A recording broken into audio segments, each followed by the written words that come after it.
All right. Greetings, family. Welcome to the Global Green Book. My name is Kiddis, and today is another nervous day for me. I always get nervous when I do these shows. So, the topic today that I wanted to share and discuss was, especially after our last show, it kind of resonated with me, was raising men, what it requires as his first educator. I was sitting with my sister and Aishi, and I hope you all know who that is. And we were just going back and forth, and I was trying to give her my explanation why I wanted to do it and why it was so important to me, and she couldn't get it. She didn't understand it, and I was just like, look, I was like, it's really important that we touch on our young men, because these young men are the ones that we are grooming and molding into our future leaders, into our husbands, into our fathers. And so, she kind of succeeded to me, which I appreciated. And so I came with this topic. And so with it, I had like several subtopics I wanted to go over. But if anyone's seen my video that I recently did, I was kind of taken aback about our young brother, may he rest in power, Quan Bobby Charles. So it hit me hard because I have a son. And so I just kind of want to dedicate also this show to him, his family, positive prayers, encouragement. It kind of showed me how much disdain that certain people have for our children, because when I shared some information about it, it was, I kept it, I'm going to take it down, but I kept it there for a little bit so anyone who wants to take a look. A troll had came on the post and said some really kind of harsh things. It went directly to a racial kind of attack, and my whole purpose of the video wasn't racially inclined, but it was because it was for us. But it was more so, what is it that we need to do to change the system? Because our children do not get Amber Alerts. Our children, um, are not protected in the same manner. And I know this because I've experienced it myself as a teenage girl and as a young girl. And so, and here it is now, 40, 30, 20 years later, and we're still dealing with the same type of things. So I still want us to discuss these topics. I have like some amazing people coming on here. They're going to be trickling throughout. Now, I was going to share the link for someone if anyone wanted to join. But because of the trolling, I think what I'm going to leave it to, if anyone is interested in coming on, I'll give them my email so that you can email me, and then I can send you the link via that way. Because I just have to be very, very careful, because my channel is extremely small, if you see it, guys, and they're already coming out the woodwork, the pink people. So it's just interesting. Let me see. I see some comments. I see a couple of people popped in. So I want to say, hey, Hakeem, alhamdulillah, I'm so glad you made it. So I'm going to introduce this sister. Her name is Kim Macy. I'm going to let her introduce herself, but she has amazing background and qualifications. She has a YouTube channel that you all definitely should check it out. I'm just going to bring her on and let her introduce herself. Hey, Kim. Hi, Empress. How are you today? I'm well. How are you? Look at you, looking fabulous. Thank you. I'm so happy to have an opportunity to join you today. Yeah. I don't know what would be of interest. So what I want you to do is just because we're this is a little bit of a hot topic.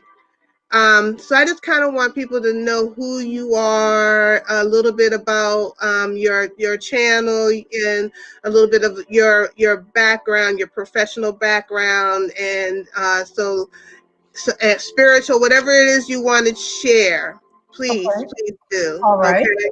My name's Kim Massey. I actually am a lawyer with a law degree from an Ivy League school. I've been practicing law almost 30 years now. My latest venture is my YouTube channel, which is called Raising the Vibe. And the intent of that channel is to share information to our people so that we can begin thinking about and counteracting the programming that's being fed to us that makes us act, behave, and think in ways that support the matrix of white supremacy. So my goal is to knock that down. And then with regard to this topic that you have today, I also have a son who is 20. He'll be 21 in February. He's in college. He's a junior in college. So I have firsthand knowledge of the kinds of things that are effective in raising our boys and getting them to manhood. All right, all right, all right. Okay, okay. So I have another guest I want to bring on. I hope he's available. Let me see. Oh, I see Brother Hakeem join us. Alhamdulillah. I'm going to bring in Wig Williams because I want him to introduce himself. I hope he is here. Greetings, Wig. How are you? All right. How are you doing? Alhamdulillah, alhamdulillah, alhamdulillah. So, can you please introduce yourself and just kind of share a little bit of information with the good family here? Yeah, my name is Wig Williams. I'm a truck driver. So Yeah. I've been around the United States quite a few times. I get to see a lot of stuff. I've seen a lot of stuff. And pretty much pro black. So that's a little bit about me right there. Alhamdulillah, alhamdulillah. So now I'm going to bring on Brother Hakeem. Hakeem. Miss Hey, Echo. how you doing? I think Peace, sister. we have some How are you? echo going on. Is it echo? Yes, sir. Turn it down a little bit. I hope that's a little better. Let me see. Yeah. Yes. Mm. Yes. So Brother Hakeem, he's been on here. He's graced my channel several times. Just go ahead and do a brief introduction to yourself, sir. I All still right, say thank the you. echoing. You do. Ooh, I don't know. I I'll turned off the I'll mute YouTube. myself. My name is Hakeem Ziyad-Bey, and I work with my wife at Right to Passage Institute. This is a very passionate topic of mine, and I hope to just share some of the things that I know and hear some of the other panelists, and see if we can get something that we can, all push towards as a sort of direction.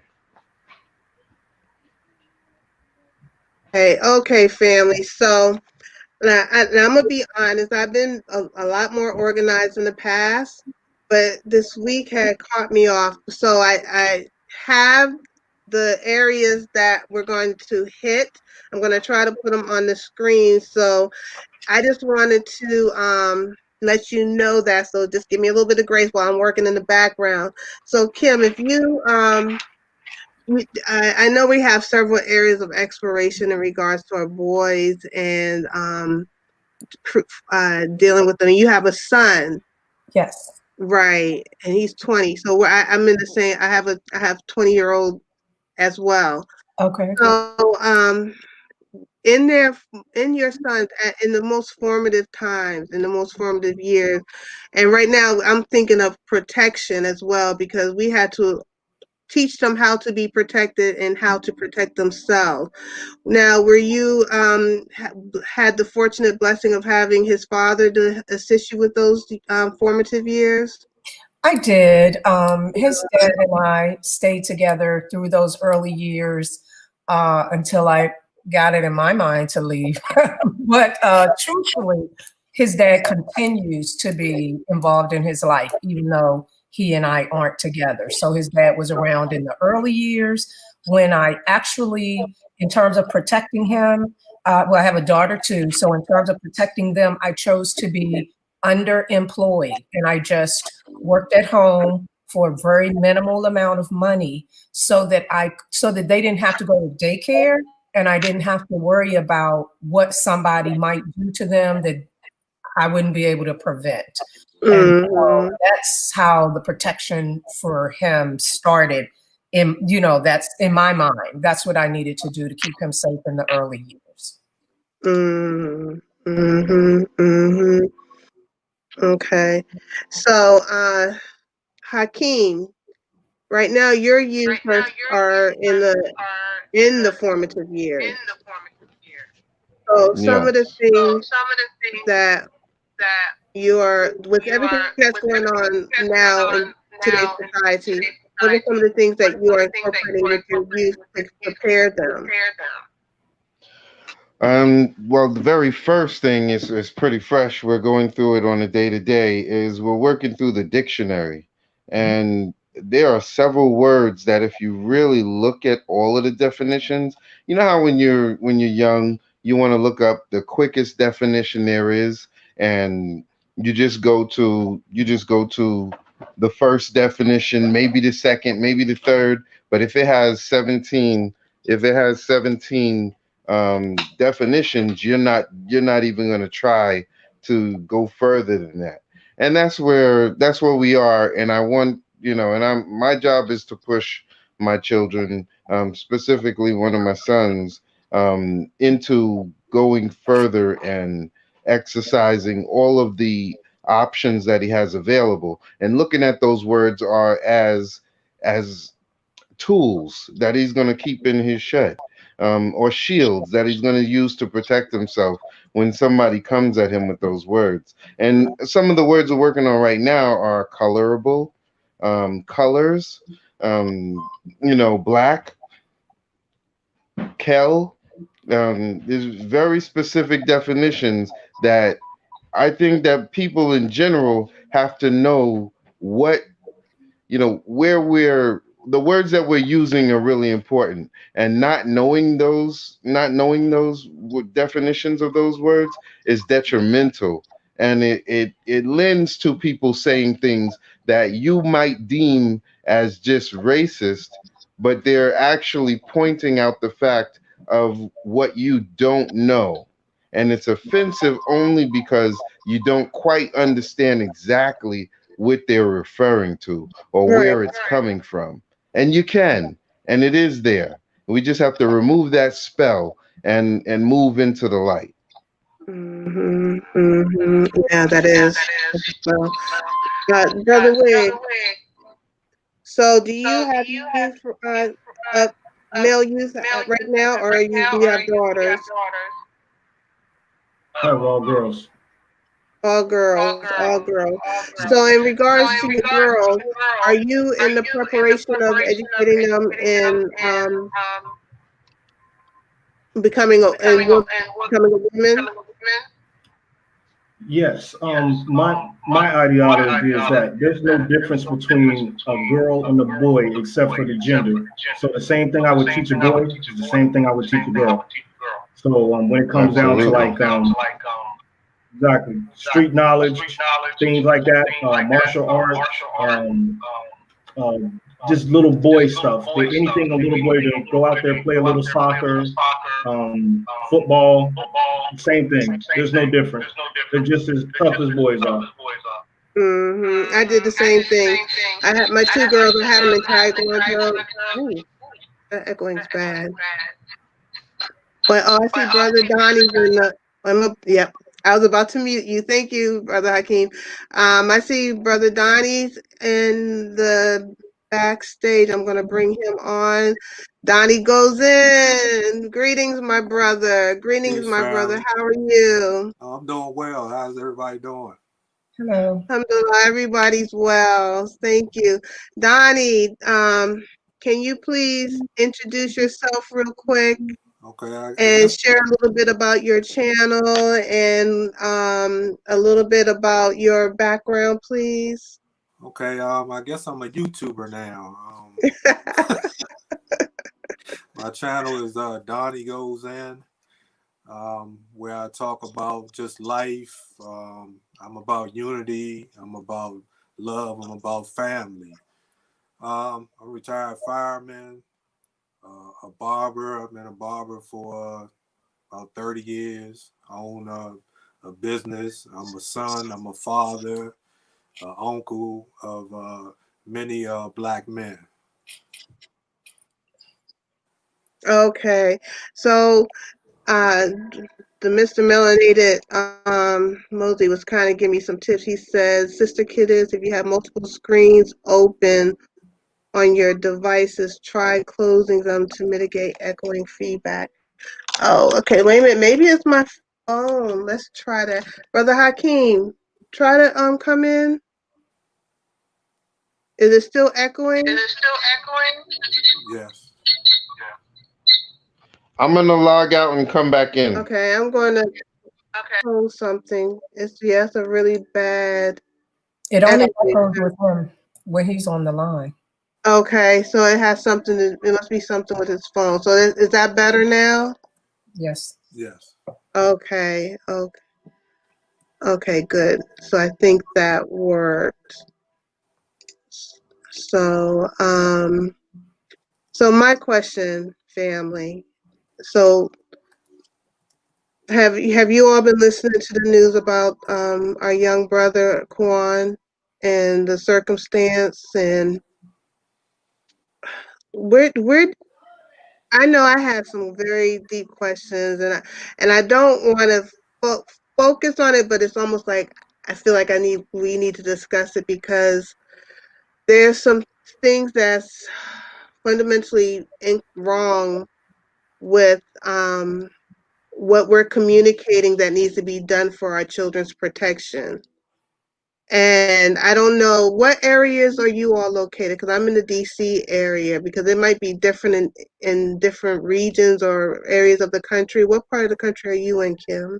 I'm in the DMV as well. You're in the DMV as well, and so are you, Donnie, Yes. and Wig. Are you in the DMV as well? No, I'm in Ohio. You're in Ohio. Okay. Yeah, I think Okay. it's pretty different over here in Ohio. A lot Okay. different. Okay. All right. So, Brother Hakeem. So, how is it different in Ohio? Like, I'm curious. Oh, yeah, that's better. It's a lot more urban out here in this area. A lot of the Caucasian people are their attitudes are more country oriented. They do a lot more hunting out here, a lot more 4x4s, a lot more Trump supporters. This is actually Trump Okay. country. Okay. Yeah. Okay. Okay. Yeah. Okay. I have some family in Ohio, and I know that's like coal miner region, right? Yeah, okay. Yeah, I've been there before. So in regards, so do you all have like a large African American community out there? What here in Mm-hmm. Ohio? Mm-hmm. Only in the city areas they have a lot of African Americans and stuff, but um, the littler towns, no. There, I mean, No. there's some few here and there, but nothing like on the East Coast. Only like Oh, Cincinnati, okay. maybe a little bit in Dayton, Toledo. So, because I was wondering, like, so how do they have rites of passage for the young men in in that area that you know of, or is this something that's mostly in the urban area, you think? Have you heard of anything like that? Nah, I haven't really gotten into that too much. Rites of Okay. passage. Yeah. Yeah, because one of the things that's I see she's calling me. Um because one of the things that we've been discussing is that a lot of our boys are missing that key component in their educational upbringing that kind of guides them into that whole manhood, um, in regards to taking them to the next level, having that brotherhood, because the brotherhood is very important. Because what I'm seeing right now is a disjointed community over here, and we're talking about being global people. So if we're disjointed amongst ourselves, how can we connect with outside of the United States, and build abroad? So that's why I was curious. I know, Brother Hakeem, you all have some in your region as well, right? Right to passages. Yeah. Well, yeah, we do. There are several organizations in North Carolina. I've noticed that a few of the ones that I've run into, Mhm. um, have had a stigma similar to the Boy Scouts of America, like the things that they're going through as a group. And these organizations have run into a similar plight, and that's kind of pushed people away from seeing the value in a rites of passage and indigenous rites of passage program. Mhm. Okay, hold on 1 second. Why? I have people messaging me. I'm sorry, guys. No Um, problem. I just ask a question? yes, When you ma'am.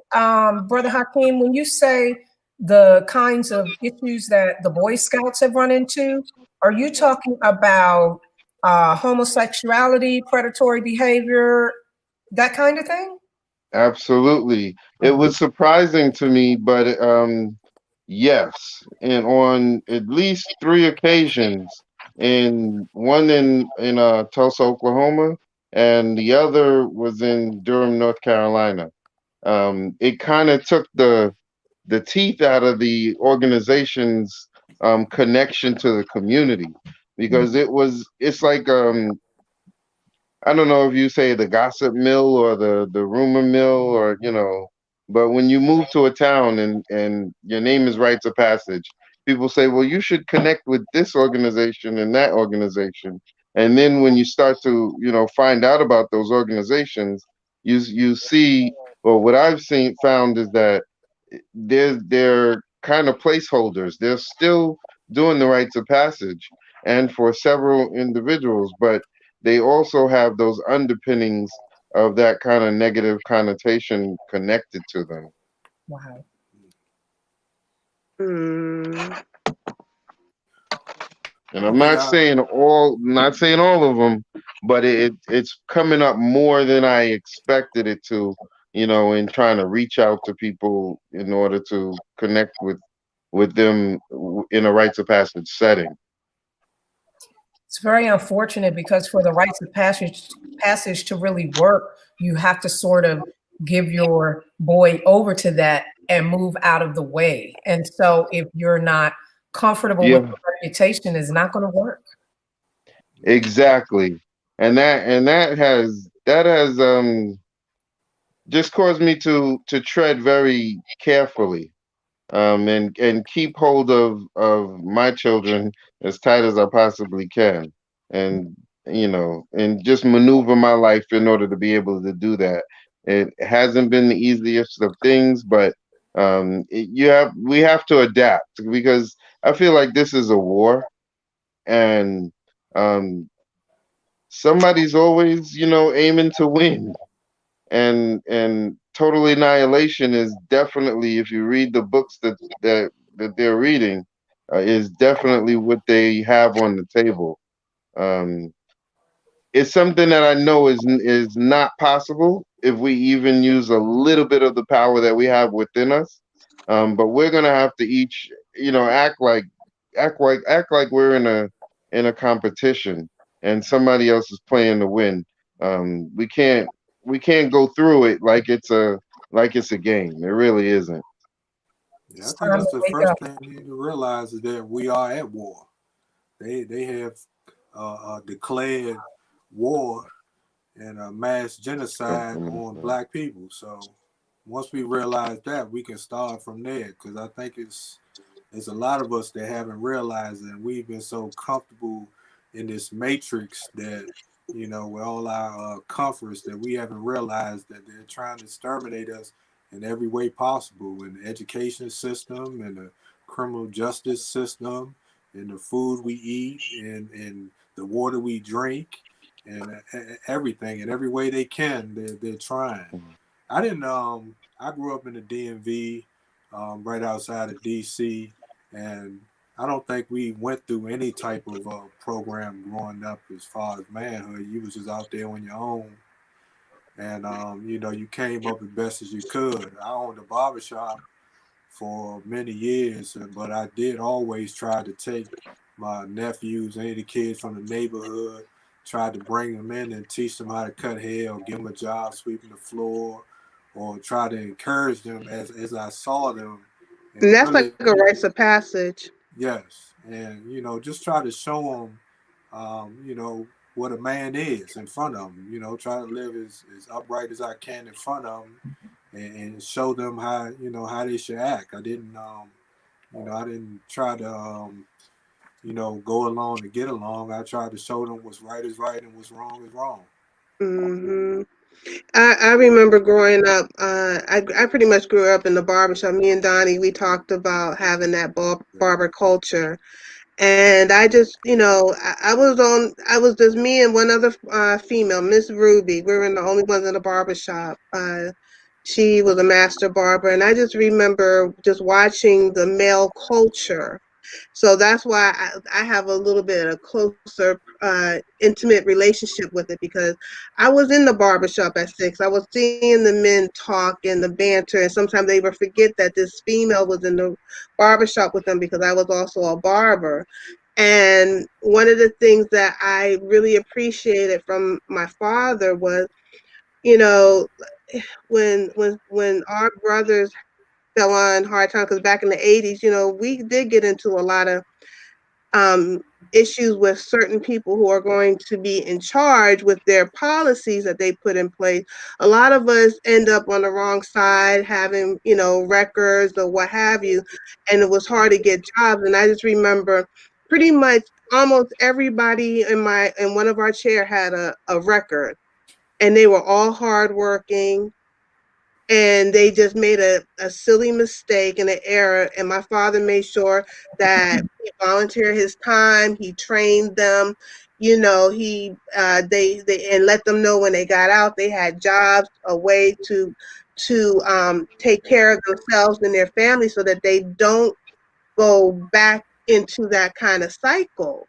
And for me, that was very uh formative for me, because it shaped me in a way where I have more compassion for my brothers in this environment, because this is a very toxic environment.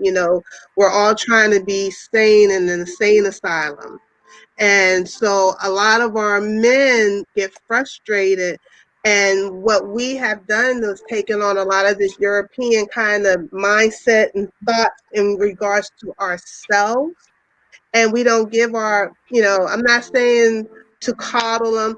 And like I said, this is all about my brothers, because sometimes us women, when we hear stuff, we get caught up in our world. But this is the focus, because I'm also big on my sisterhood. But sometimes we forget that how hard it is for our brothers, because we have it easier in a sense than some of them do. And I just feel it's very important that we start not waiting until they're teenagers, more of us getting together. If you have a business, take on a young brother, let him come and clean your floors, watch what it is to be an entrepreneur, watch what it is to community build, because then you'll transform another person's life. It only takes one person, 1 + 1 + 1. I don't know. That was something I thought of, you made me think of that, Donnie. I mean, that was a very good memory. And a lot of us, when we think of rites of passage, I know I did, I'm thinking these formalized kind of organizations. Mhm. And you just made clear in my head, like, oh yeah, that's not the only form of rites of passage that we have. Yeah. And people like showing and leading away and setting examples. That's another form of rites of passage that we can have for our brothers. But it's just now we got to find ways of where we can start connecting people with each other, so that when mothers are looking for something for their sons, because a lot of the rec centers I'm seeing are closed, have closed down. But I'm talking about prior to COVID. Prior to Mhm. COVID. A lot of the activities that I was able to put my children in to keep them busy, to stay off the streets, I'm seeing have disappeared. So it's like now we have to put things in place. I was blessed to have a great circle. I was trying to get one of my sisters to come on because she had a great program that she dealt with the youth, but I don't know what happened.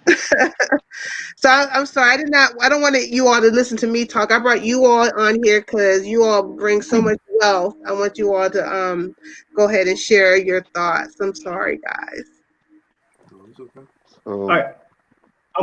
I'm with the whole idea of rites of passage, but personally, I think that if we organize more technology schools for our youth and put our own money into schools for technology, we might be able to pull ourselves out of this little rut we're in, as far as our children getting these low-paid jobs in these factories, recidivation, going back to jail or whatever.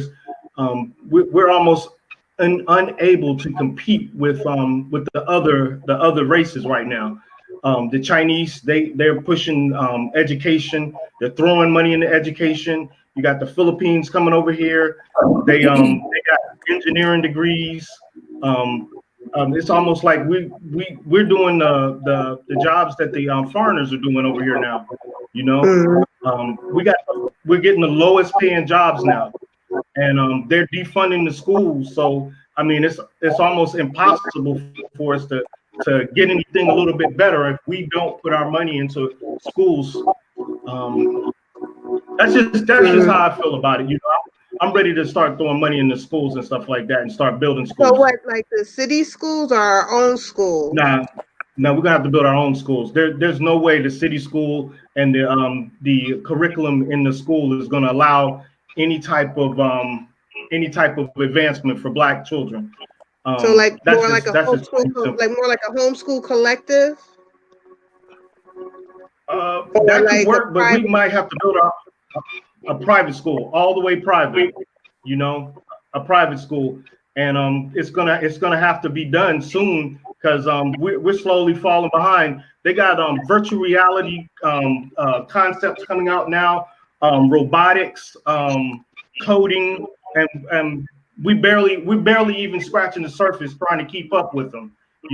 These foreign kids are coming over here in droves and going to our colleges and everything. And they just cut out some of the Pell Grants. I think it was like a year or two ago.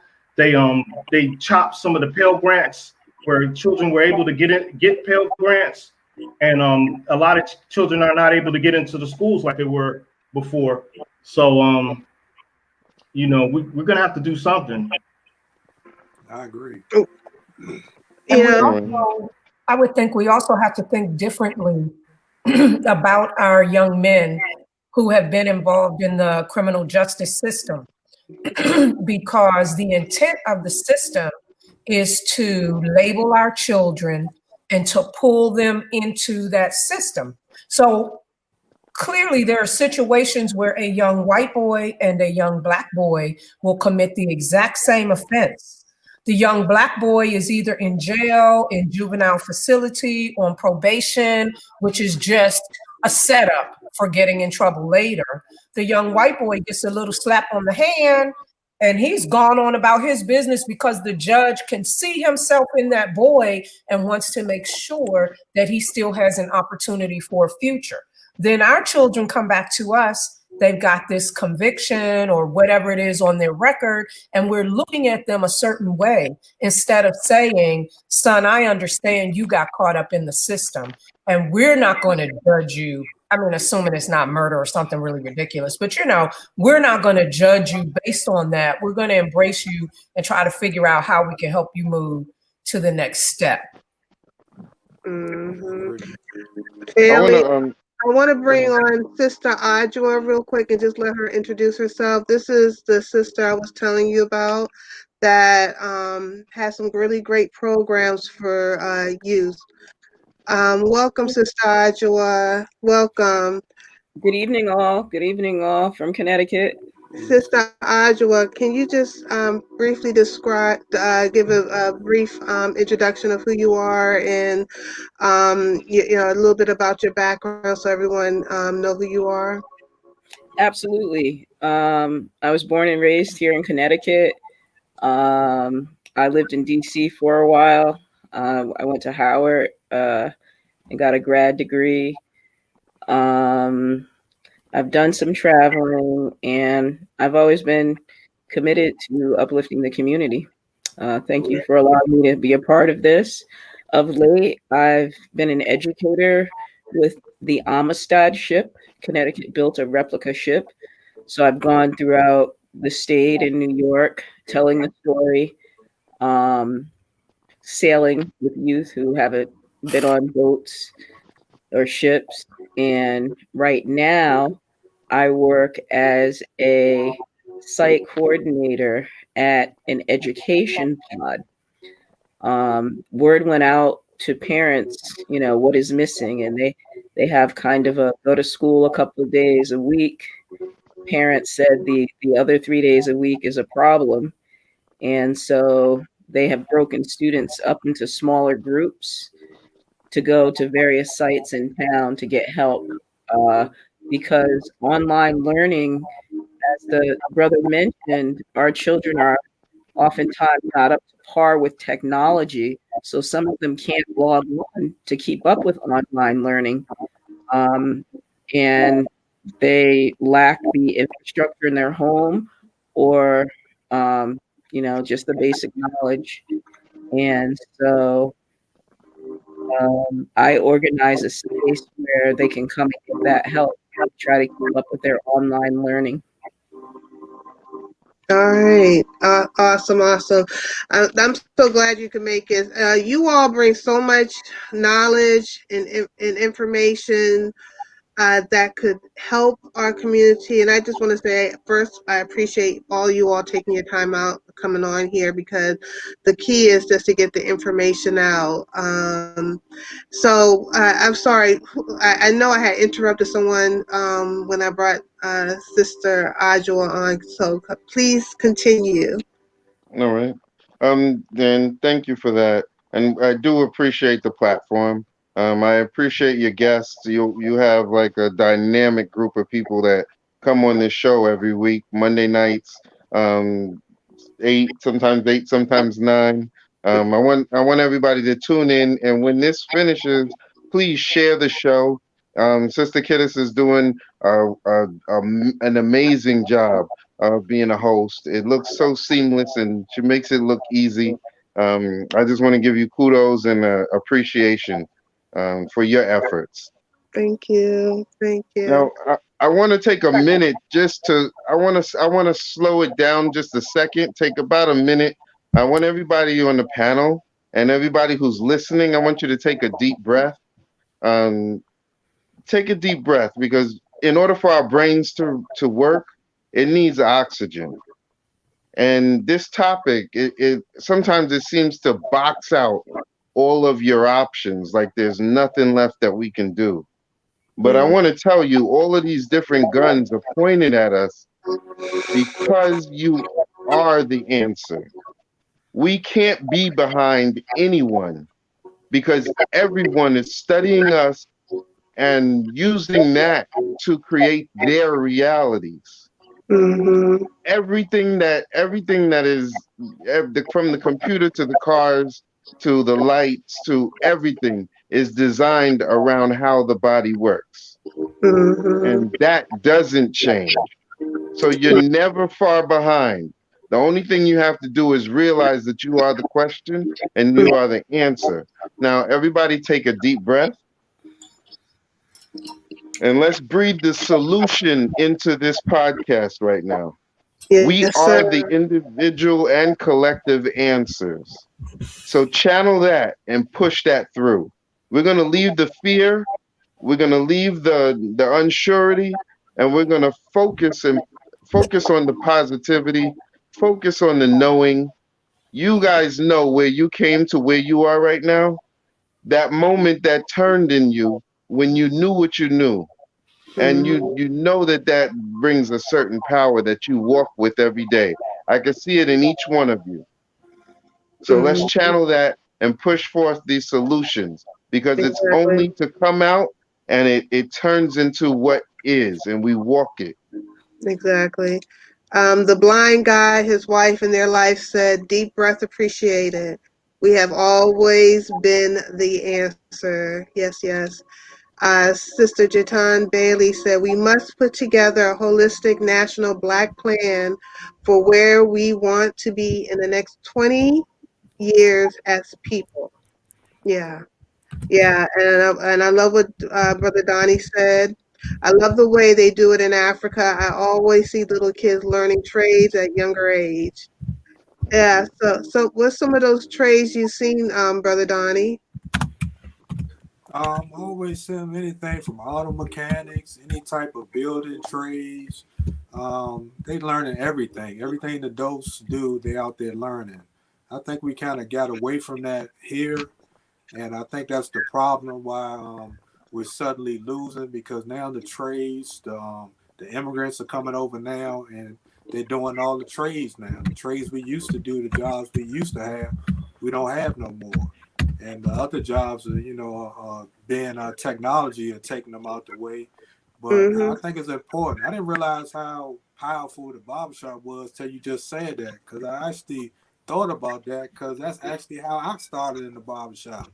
Because Alabama Avenue, Southeast, Lee's Barbershop told me everything I know. He took me straight out of high school, 17, 18, and he told me, only thing I'm asking from you is, when I give you this trade for free, I want you to pass it out to somebody else free, just like I gave it to you.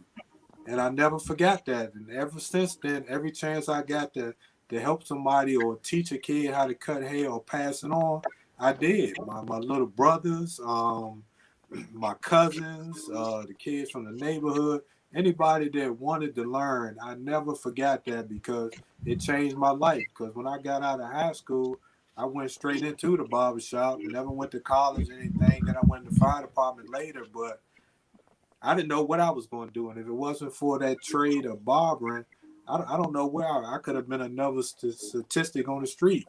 And I mean, I do. Even in my own family, I got a brother that, that did make it. So I see how, life could have changed if it wasn't for a trade. Right.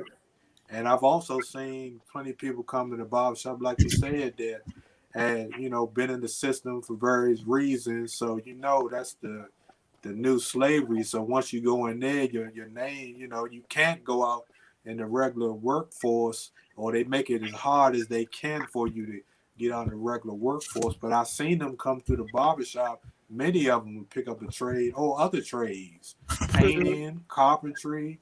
I know plenty of guys that went from the streets to remodeling houses and everything. And them trades are definitely essential for us to uplift ourselves.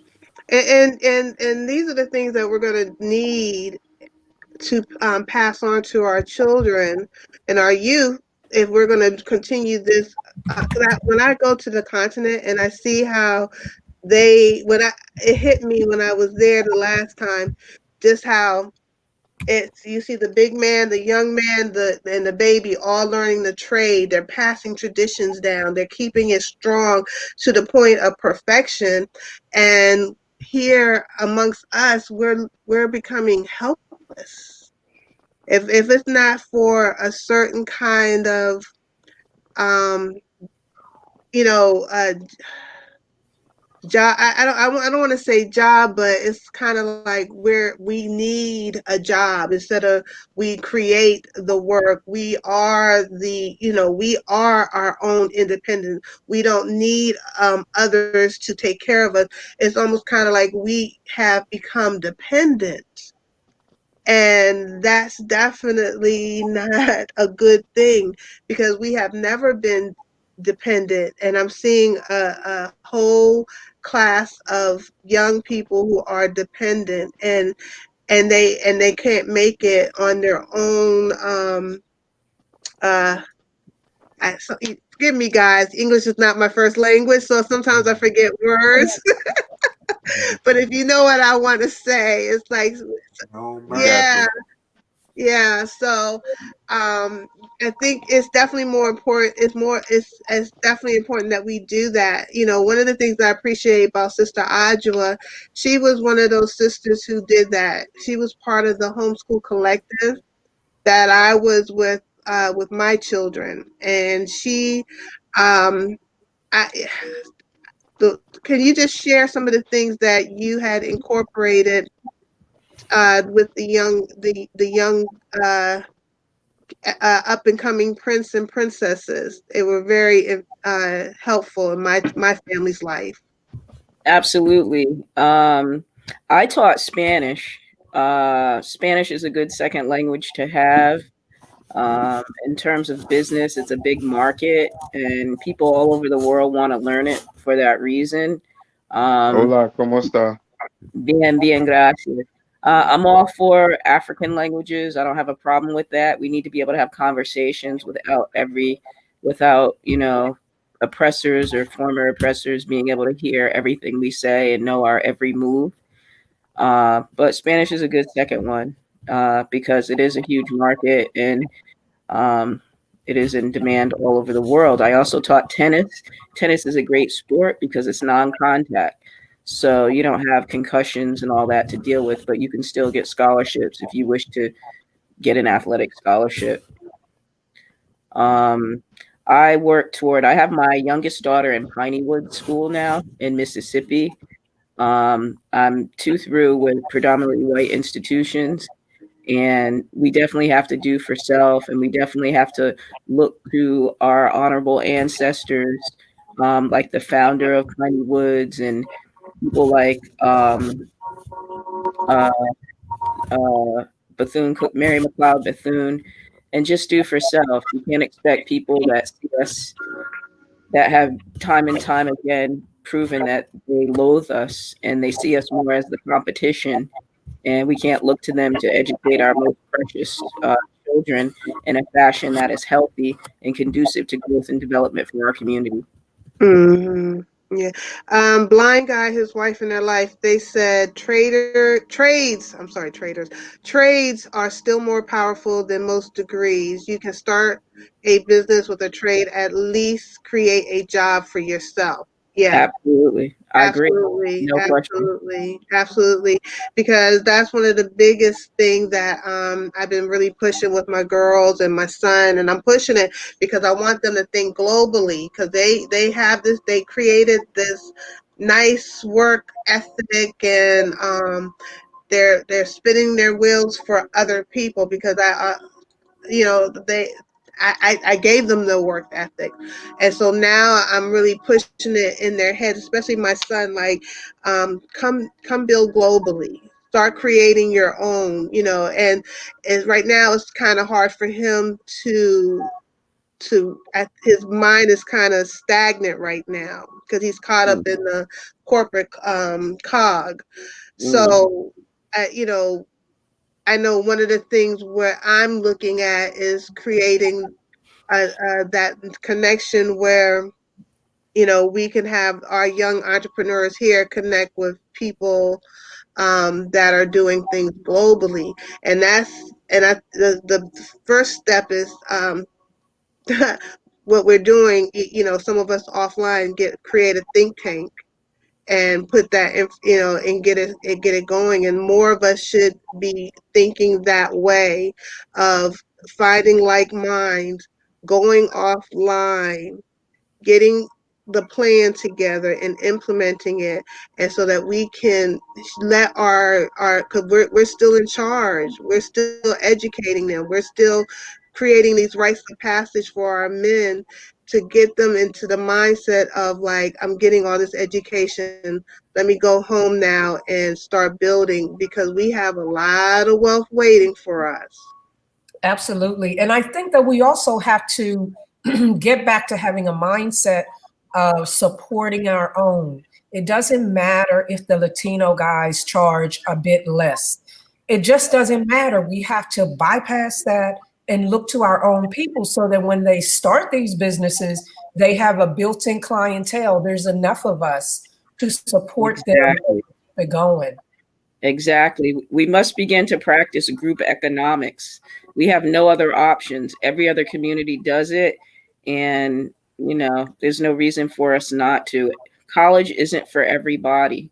And that's okay. Because for a lot of us, it leads us to six-figure debt and jobs doing things for other people that, don't even allow us to cover that. So I'm definitely an advocate for doing for self and Black-owned businesses. There's no way we should rely on our food, clothing, and shelter from anyone outside of our community, at least. And Mm-hmm. even if we do go to college, I mean, I certainly went to college and law school, but I have my own law firm. And what I tell my children is you go there and you learn that. What field are you interested in? Okay, then when you come out, we're going to start a business for you. So just because you go to college doesn't mean that you still have to go into that corporate environment. You can still be an entrepreneur. Mm-hmm. Mm-hmm.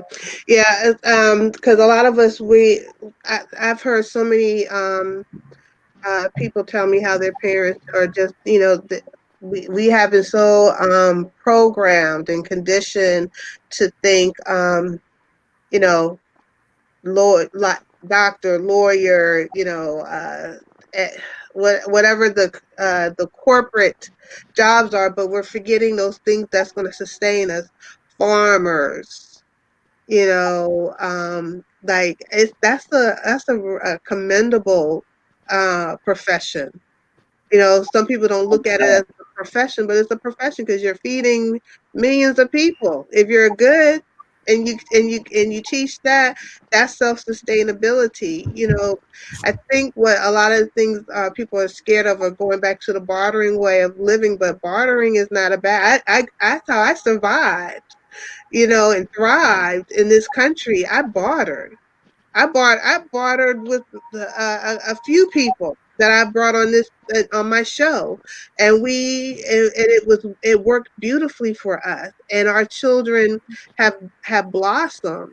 So it's nothing wrong with that. So we have to get out of a lot of that kind of mentality, because the money is not going to be it's not going to be the same in a few years, because we're seeing that it's worthless. COVID has showed us how worthless it really is. I don't know. My 2 cents. Like I said, I didn't come up here to hijack anything. Go ahead, my brother. Go ahead, Um, Williams. the sister mentioned group economics. We need to revamp our whole way of thinking because these Caucasians are going to get us all killed. They're one step away, what we don't realize, from being able to change the Constitution of the United States.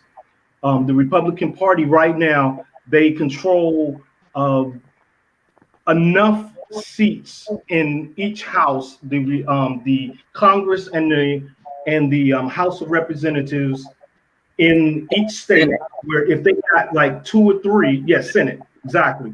If they controlled a couple more, they could do what you call a constitutional convention. Now, we already seen that there's 70 million people right now that support the Republican Party, and they support that maniac that we just got out of the office.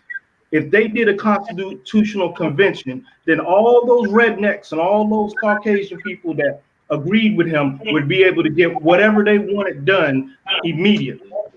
So if we can sit here and some people have an idea of staying and some people want to leave, but if we don't figure something out with the way we're gonna approach our future, these guys are going to just take us down right along with them, and most of their laws are not conducive to our way of life. I'll just put it like that, So I think we really need to practice group economics and everything, and get something planned offline, because there's a lot of craziness going on online with some of these YouTubers. They got this drama going on.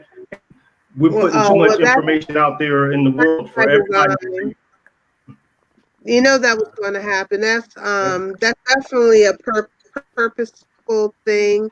If you know anything about the Kissinger report, they've already outlined the type of activities that they'll do to cause distraction in our community, especially when we're doing positive things.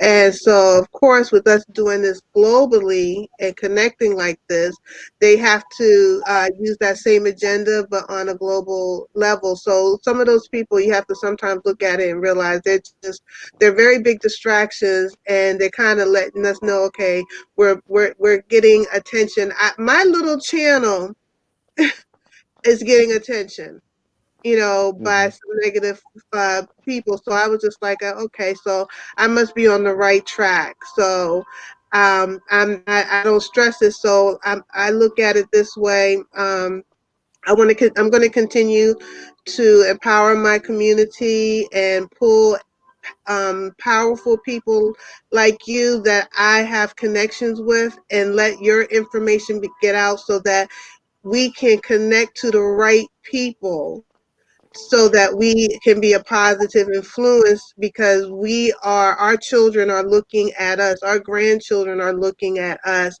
our brothers and sisters are looking at us. We had a bad narrative that has been put out about our community, about our family, about what we look at as Black love, Black unity, Black empowerment, all of that.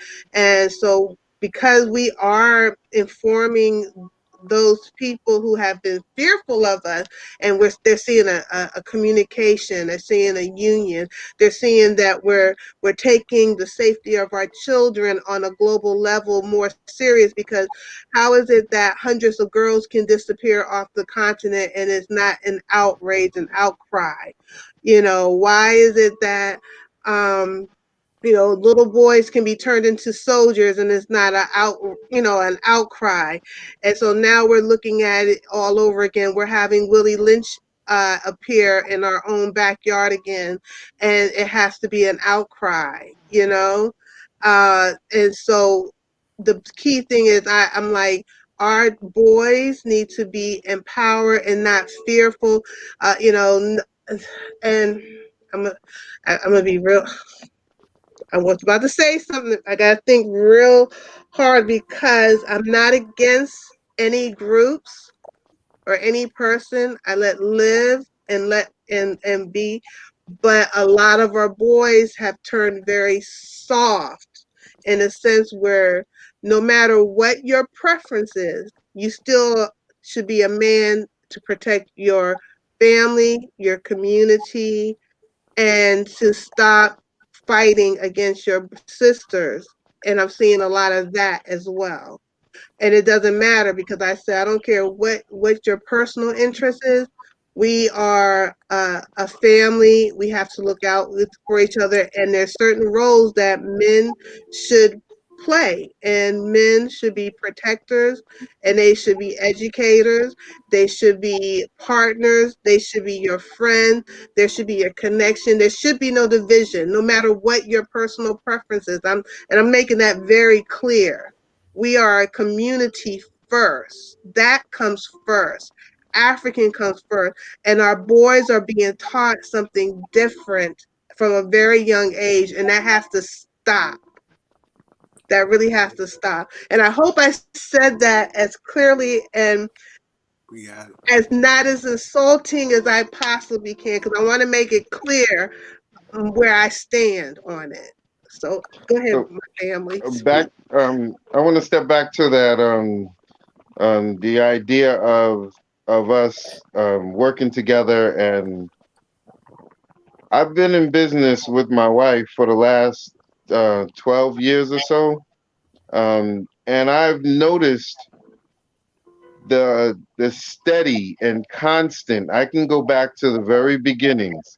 The community has always been behind me, even in a place like Tulsa, Oklahoma, where a lot of people ask, "Are there Black people in Oklahoma?" There are, and there's a lot of them, and they've stood behind my family from day one, through trials and tribulations. They've put up their houses on occasions. So we are really, we do have that economic togetherness that we're talking about. We have to me, we have to change the narratives. A lot of times people use terms like black on black crime. You're going to have problems with the people who are closest to you. So it's a little ridiculous to only say that when you're talking about one group of people. So Mm, it just takes the argument and you kind of got to throw it away. And sometimes, you know, your children are gonna keep an attitude that might not be where you know it can be as you're an adult. We have to take that same attitude with the rest of the world because they are coming out of us, and that's fine. But we do practice economic togetherness, and it's on a massive scale. And over the years, last year and the year before, the support has been larger than I've ever seen it, and it's beautiful to watch. mm, mm, Myself, I took a position at an art gallery that was owned by an African couple, and the people that came into that store and said specifically, I want to buy, you know, something from this store, and this is my week to buy black, or this is my week to support our people, this is our week to find melanated business owners. I've heard the phrases over and over by young doctors, by older gentlemen. I've you know, by all age groups have come, and I've seen them personally.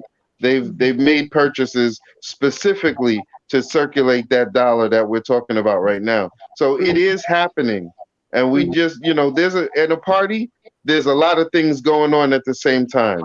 Now, some people, you know, the two people over making out in the corner, they're gonna see the party for, you know, in one way. They're probably gonna say they had a really good time. The person that's just standing on the wall, they might not, you know, have that same view of that same party.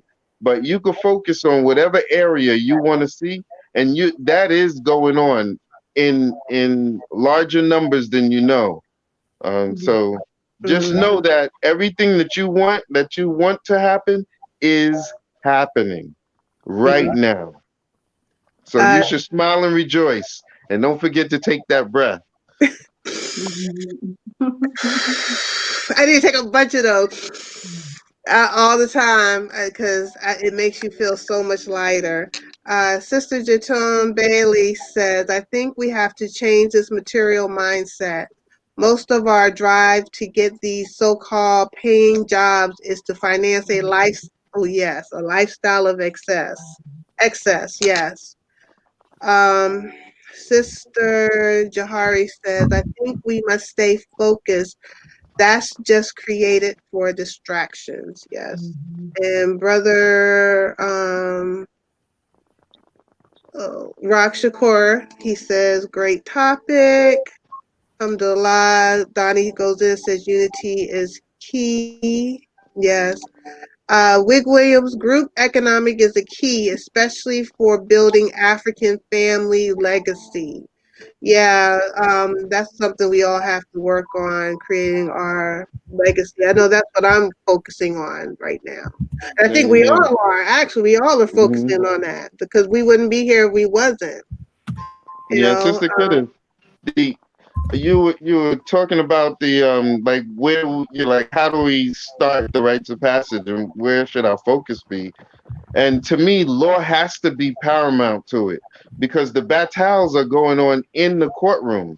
It's not mm, outside. As mm, many people have been shot down outside in the streets, way more their resources have been taken from them during the court battles that have been going on a daily basis, and strengthening that area where the sisters in you know has already gone yeah, through law school. That yeah, is a rite of passage, you know, yeah. pointing our youth in the direction where we know we need resources, and holding them accountable to come to bring that knowledge back to the village is one of the key points of a rites of passage. Hmm. You're I would right. just, I would just want to follow up on something Brother Hakeem said. I know that he has said what it is that we want to see happening is happening. And I think that sometimes it's hard for us to see that because of all the things that aren't happening. But it really is just as it is important in our personal lives, in our collective lives, it's really important to focus on the positive things that are happening. The more we focus on the positive, the more they will continue to happen. So I just thank Absolutely. you, brother, for making that point. I'm right there with you, sis. Sister Aisha just joined us. Greetings, Aishi. Greetings all. Greetings. Welcome. I just want to share Sister Kim's information. Guys, that's why I said this week has been a little bit draining for me. I've been emotionally drained. I'm a Pisces, and I'm a yellow personality, so I feel other people's vibrations, so I get really sensitive and get caught up. So I want to share for those who want to get in contact with Sister Kim again. This is her information. Go check her out on IG, Raising the Vibe for Us, and her email is I did that correct, Sister Kim. All right. Yes, So IG is raising the vibe for us. that's our in-house lawyer, guys. That's our in-house lawyer. You know, Yeah. we have protection. We have Absolutely. yeah. We gotta make sure we stay connected. We get people who we know are gonna be reputable and that are gonna look out for African first. All right, I'm sorry. Go ahead. I had to plug you in real quick. That works. And I have contact with some other lawyers. We've talked about this recently about one of the ways to give back is to help our people who are in legal struggles. So if it's an area that I don't practice in, I probably know somebody that can help. So I'm glad to serve as that kind of resource. That works. And the basics of a rites of passage to me should include basics like a will, trust creation, and setting up an LLC and a business. You know, setting up a business and also religious organizations. Mm-hmm.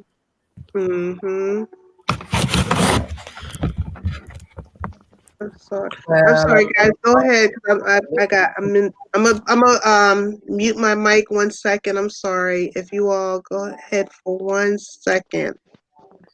What brother are you meaning about religious organization? What does that mean in this context? Setting up.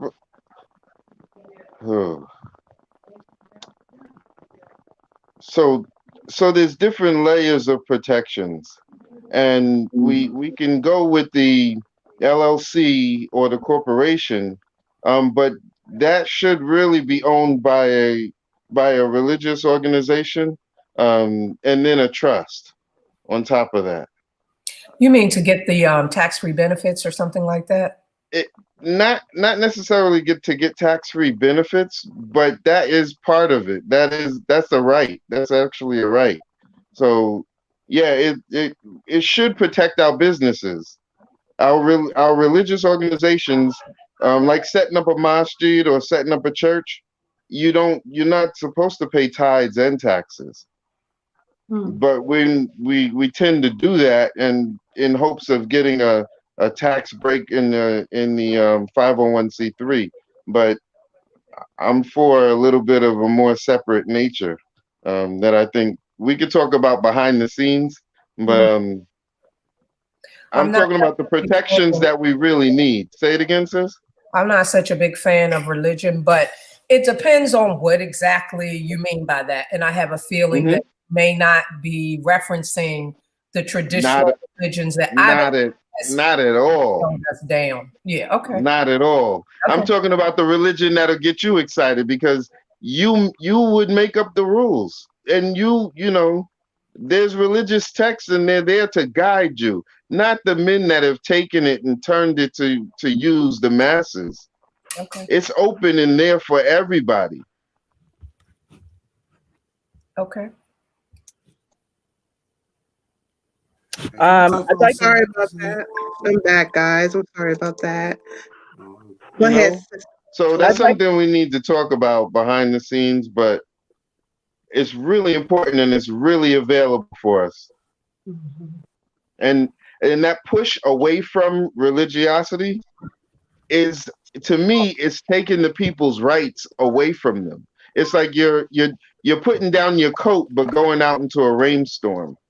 It's Mm, there to protect you. It's not there to restrict you. There's no test for religiosity. There's no test for it. So mm, your religion is what you say it is. hmm I want to read a couple of top comments really quick to get just to acknowledge the family. Brother Rock Shakur, greetings, Rock Shakur. Welcome, brother. He says, great topic. And Donnie's always not rocking some knowledge. Unity is key, yes, sir. And Sister Jahari, she says, Will Williams, okay, group economics is key, especially for building African family legacy. I think I read that already. And Jatun Bailey said, yes, we are a community first. And my sister, welcome, Anja Africa. Welcome, sister. At Global Green Book, well put. Then blind guy, his wife, their life. Welcome, family. The outcry has to be financial. It is the only thing people understand. Buy black, support black, teach other blacks, encourage other blacks. That's right. That's right. I agree. I agree. Donnie at Global Green Book, we are African one first. Everything else is secondary. That's right. At Jatun Bailey, my sister, people in pain operate that way. Yes, they do. I love that he said that it is happening. It is happening at this moment. We are seeing it happen as we speak. Rock Shakur, my brother, and his blind guy and their wife, using the word religion to move your agenda is the way these others are doing it, calling it the one thing and doing what they want. Yeah, yeah, yeah. I have mixed emotion when it comes to religion because most people know on here that I'm Muslim and I love my faith, but I'm also an Africanist. I believe in African spirituality. For me, I merge the two because it's a lifestyle. Mhm. And when you live your lifestyle to this fullest, one does not interfere with the other if it's authentic and it's organic and it's just in tune to God. That's my personal belief. I try not to get in semantics. I don't put my faith off of anyone. But yeah, it's a tough, it's a tough topic because a lot of us in the diaspora, we've gotten away from religion because we seen it weaponized. And I went to Catholic university and I took theologian studies, and I took Christology. They turned Jesus Christ into a science, Christology. They turned it literally. I have the book sitting behind me, Christology. And if you read what they did with the dissection of Jesus Christ, a book this thick, that lets you know how their mind, the mind works. And so sometimes it was hard it's hard for a lot of us to deal with religion because it is a weapon in this country. Around the world. It is. And for me, I didn't raise my children religiously in a sense where I was into my Bible deep at one time, but I slowly got away from it and I got more into not so much the religion, but the way of life. And when you pull out the best parts of anything that's excessive can be bad. That's how I look at it. Too much sugar, it can kill you. Anything that's not done within reason, anything that's done not used with wise mind, it can be dangerous. And that's how I personally look at religion. Can be that way too, or it can be very beautiful. I don't know. Let me be Mhm. quiet. I agree. Can I Well, touch No, on not at that? all. Go ahead, Donnie. Go ahead, Donnie. So, That's one of the things that I really touch on because I see that the weapon. It was two things that the Mzungu used to take over the world. It was religion and the gun. And I said this before a couple of weeks ago. I mean, anything can be used as a weapon. That knife that you use to cut your food, to butter your toast, can be used to stab and kill somebody. So we gotta really, I hate for us. That's why I always say A1, African first, because we need to focus on that. A brother way smarter than me, Dr. Ben Yakiman said, he said, take what you can use from that. I don't care if you Christian, Muslim, whatever you are. If it helps you and makes you a better person, use that. But if it doesn't, we need to cast that to the side. So we need to understand that it's in our faith should make us better people. But right now we're in a war and we need to be trying to figure out how we gonna fight against Mzungu supremacy. I agree. And I actually raised my children in religion, took them to Bible study and all of that sort of thing. But when I began to realize how religion has been used to control us in this country, particularly on the continent as well, then I just started telling my children, look, I know this is what I exposed you to growing up, but this is what I've learned and this is what you need to know. And I think it's okay for them to know that we evolve and we learn. And as we learn, we modify our stance and we modify our behavior. So, I mean, I'm just not sure on religion, but it depends on how we're defining that and what it looks like. Well, I mean, that Yeah, I thou think should not kill works no matter what religion is saying. It's the principles that count, and that's what we need to be focused on, the principles that help us be better people. The rest of it, you could take it or leave it, but those things are absolutely. timeless. I'm sorry, I didn't mean to cut you off. We're a spiritual people. We have more churches, mosques, temples, whatever you want to name it, all over the world. We're a very spiritual people, and we can't deny that. And if you look at the historical record, our spiritual institutions have been ground zero for us in terms of fighting oppression or what have you. And so, we have to always take what's useful and kind of slash the trash.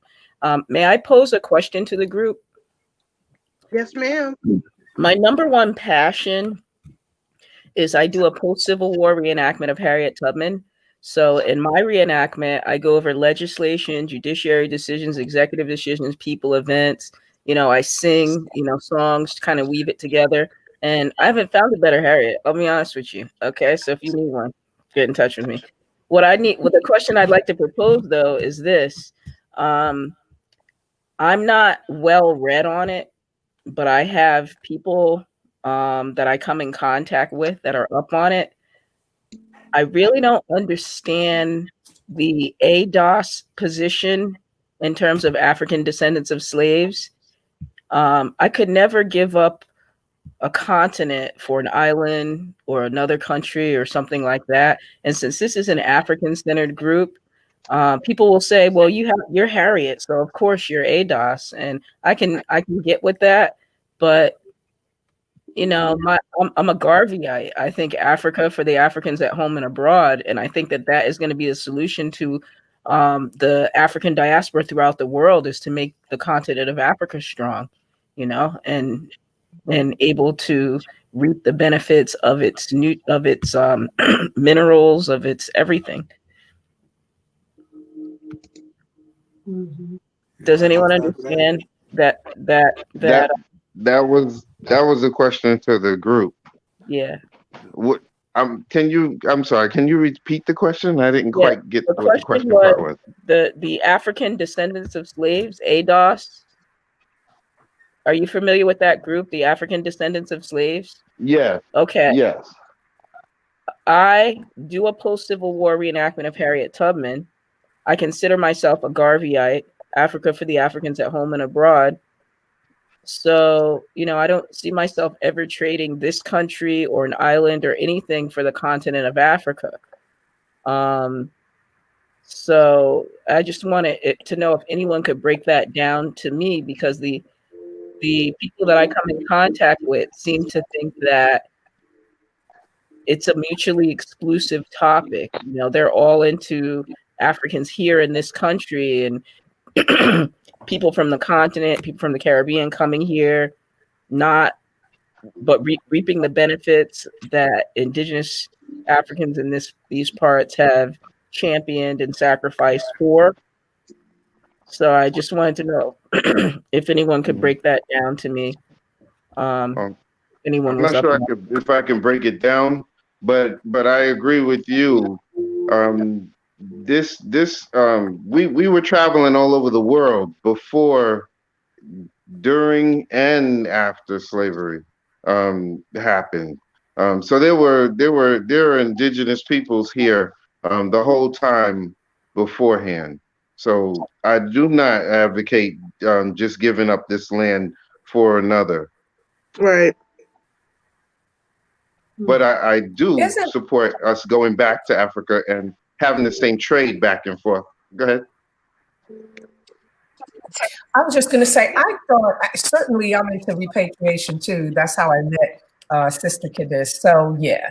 But I think that the ADOS thing is more so focused, as far as I'm aware, on carving out a group of people who should be entitled to reparations because our particular ancestors were enslaved here, built the country without compensation, and are very much at the bottom of the totem pole. But I don't, I Okay. hope they're not thinking of it as mutually exclusive, because I'm going back to the continent too. But if there's some Right. reparations to be given, I'll take that too, because my ancestors definitely earned them. Okay. Great. Much All right. Very good. Yeah. Yeah. I'm for like I have a right everywhere in this world. Anywhere I go, I have a right to it. And if I want to go to the Caribbean, if I want to go to South America, I have a right to it because my ancestors built all these countries and all these regions, and we have blood, sweat, and tears everywhere. I don't think we should be just exclusively just Africa, Africa. I think that's why I'm like focused on global. We need to have that money flowing 120 times amongst ourselves first. Anyone else Absolutely. too, if we thrive, everybody's gonna thrive because we're just good people by nature. That's just us. We don't look to hurt others. We don't look at us being successful as hurting. But I think the key is that we have to get in, like keep focusing on. We gotta work with each other. We gotta learn each other. We gotta undo this hate for each other and start creating that financial flow amongst ourselves, the educational flow amongst ourselves, the sisterly and brotherly flow amongst ourselves. And our children have to see it so that they can emulate that amongst themselves, and what they have been seeing has just been the opposite. But that's changing. That narrative has changed, and it is changing. And that's freaking the others out. It's freaking them out. That's why you hear orange people going on saying Africa's a shithole, and that's why you have people saying South Africa be take control, and that's why we have an Emmett Till situation going on, and there's no Amber Alerts, and it's not going to be any Amber Alerts. So we're gonna have to do just like our forefathers showed us, but it got thwarted before it could get started. We're gonna have to start create our own global force, piece by piece, bit by bit, and stop thinking it's just Africa for the Africans. But to me, the world is Africa now. I'm at this point. Anywhere Absolutely. African people breathe, that's Africa. Rock Shakur, I like that quote if you want to read that one, kiddos. But I would add to that, not just read between the lines, but create the lines. Let me read some of the comments. I'm sorry, family. I got caught up with this. Yeah, you're right. Yeah, Roxcore said, yes, we have to define religion and its history on social orders and interests. Don't be afraid to read Yeah. between the lines. Yes, sir. Yes, sir. Anja Africa said, Donnie goes in You're and freezing up a eat little the bit. fish. I'm freezing. Am I still I frozen? guess no. No. Okay. Donnie goes in, eat the fish and spit out the bones. Mhm. That's right. Exactly. And Uh, and I think that's part of giving our children all of the tools that they need. what happened to him? Uh-oh. He was about to spit some knowledge. That's what happens every time. He was about to spit some knowledge. Brother Hakeem, come back to us. The blind guy and his wife in their life said, we just told our kids that Jesus is a fairy tale like Santa to keep people hopeful. So I'm with you, sis.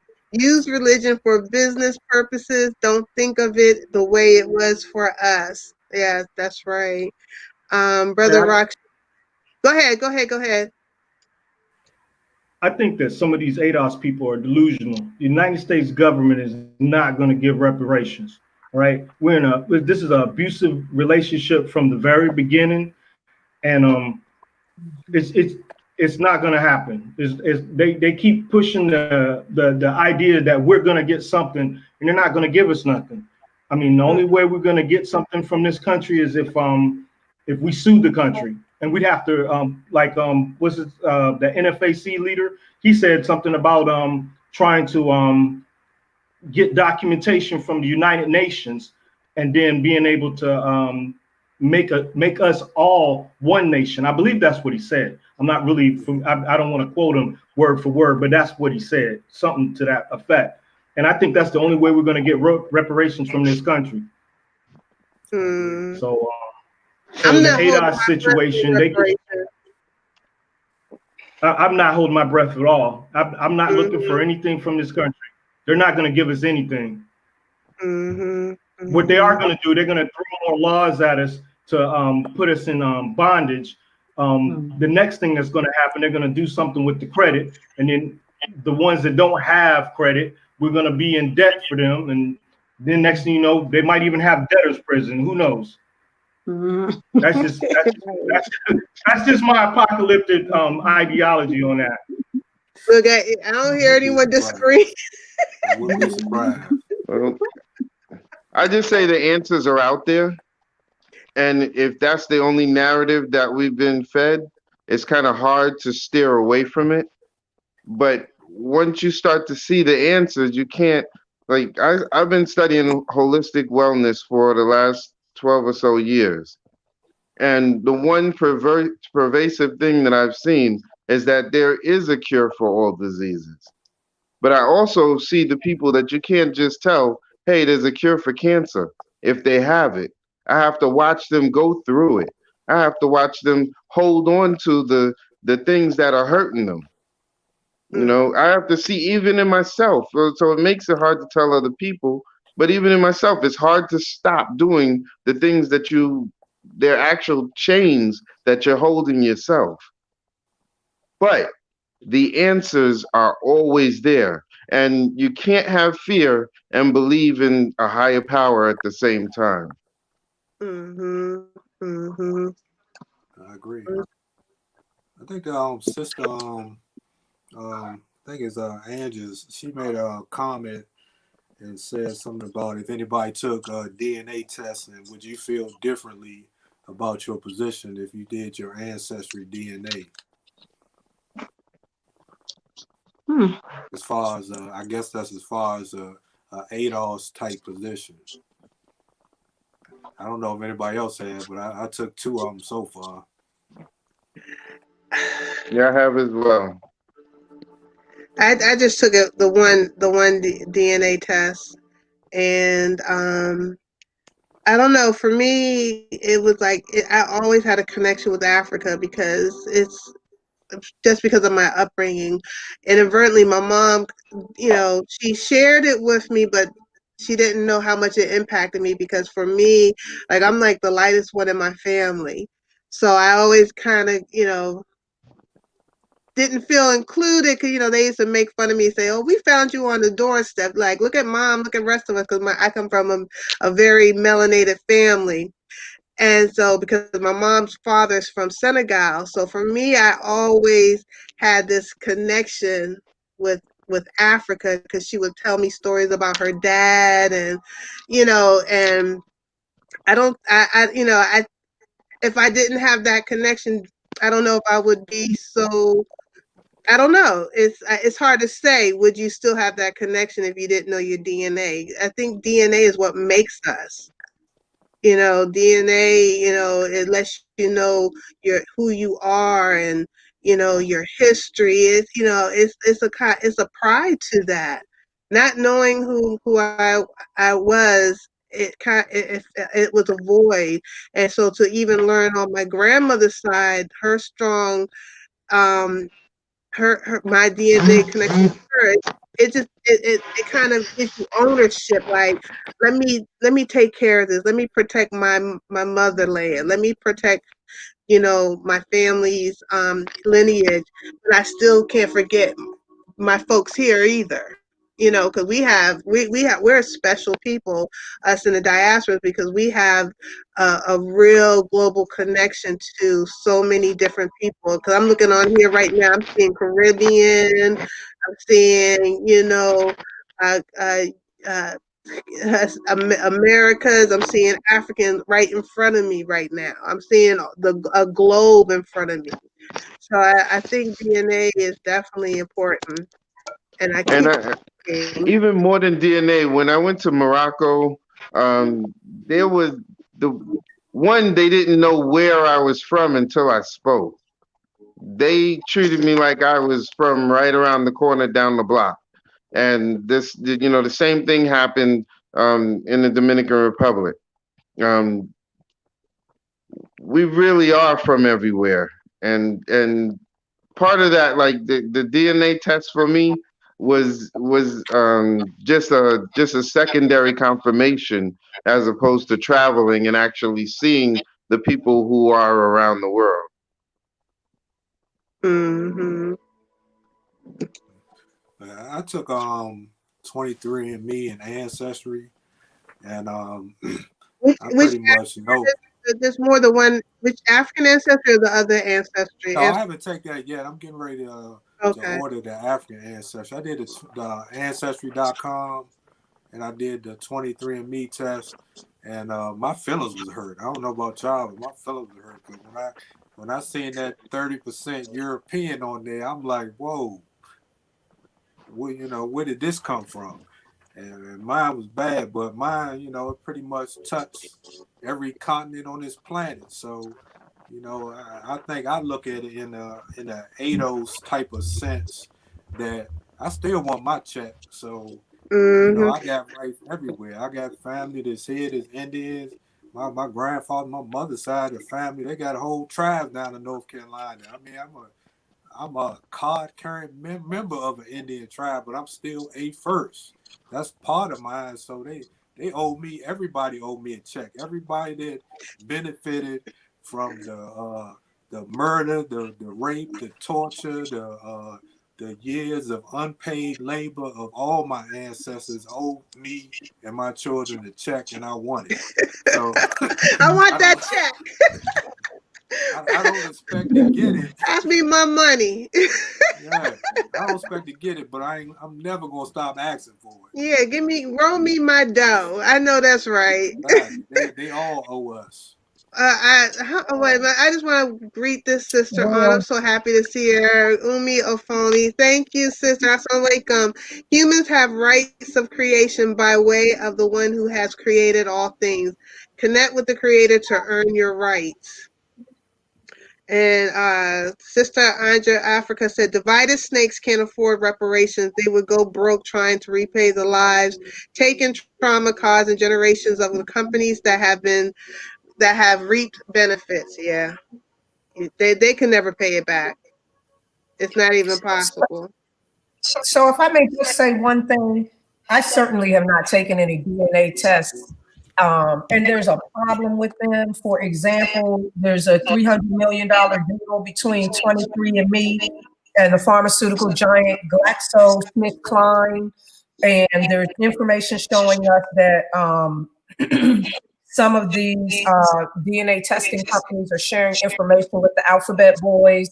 So to the extent that it works for you and it helps you, I think you should do it. But I just want to put that out there so that we're aware of what they may be doing with our DNA. Right. And that's why You're absolutely I right. agree. I was very selective about the company I did it with because I was nervous about the whole Henrietta Lacks kind of situation. So I did it with African ancestry. The sister, she's from here. They're in DC, and what I liked about them was that they destroy the DNA after they use it. And it's strictly your African, because I already know. Okay, you look at me. You already know I got European in me. I don't need to be told that. I already know that. You know, my grandfather's from Senegal, and my other grandfather is European, and so I don't need that. I'm not interested in that. I have no desire to, but I was really interested in my African lineage through my grandmother and through what have you. So, and African ancestry answered the questions for me. They destroy all of your DNA afterwards. They don't sell it, and it's based on the largest database. And they did let you know, like if you do it through your father, you do have a higher chance of having European background because of the male history in here with our Black women.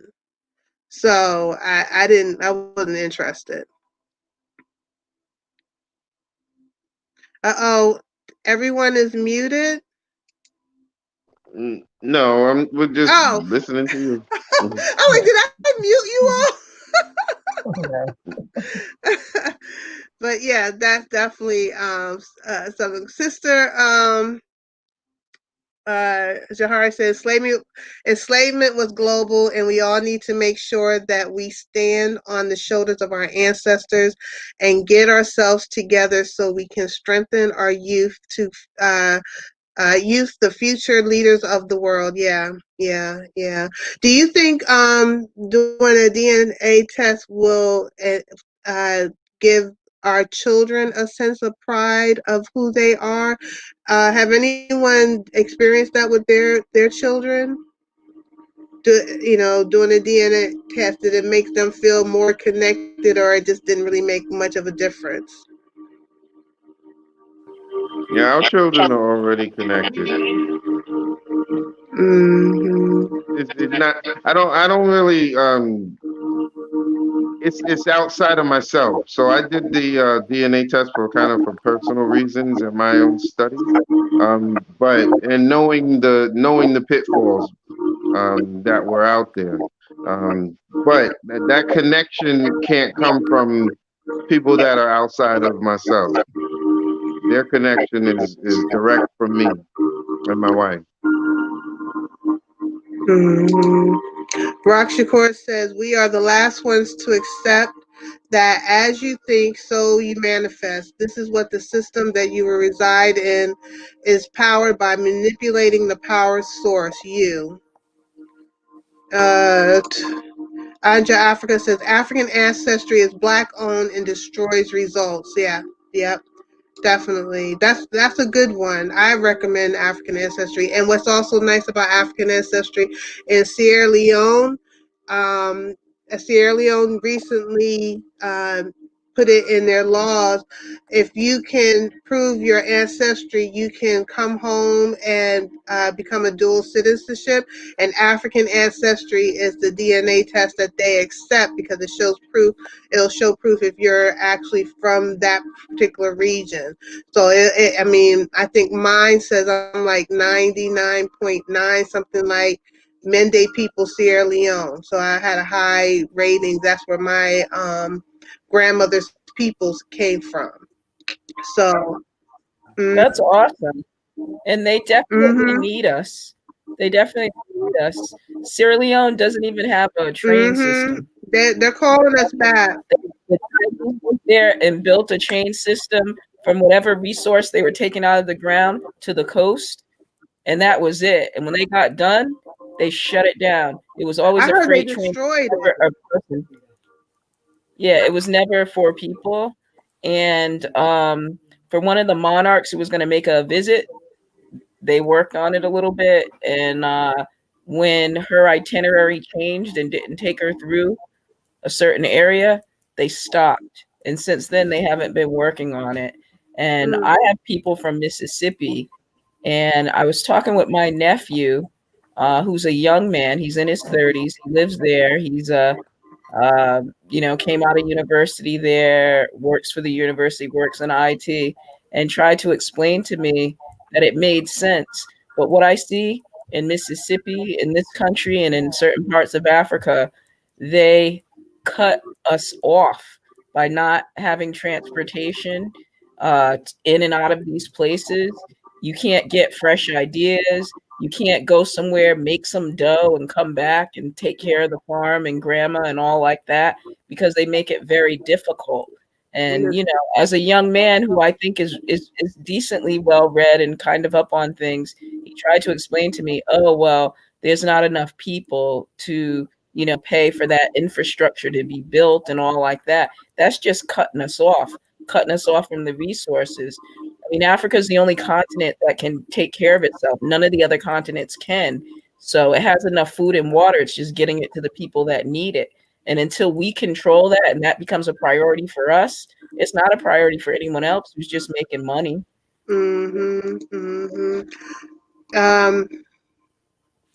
Blind Guy and his wife in their life said, "Is that music or that is music? I'm sorry. Can you all hear that? I have my meditation on." Yeah, we can hear it, but it is, and I do like that fireplace behind the sister.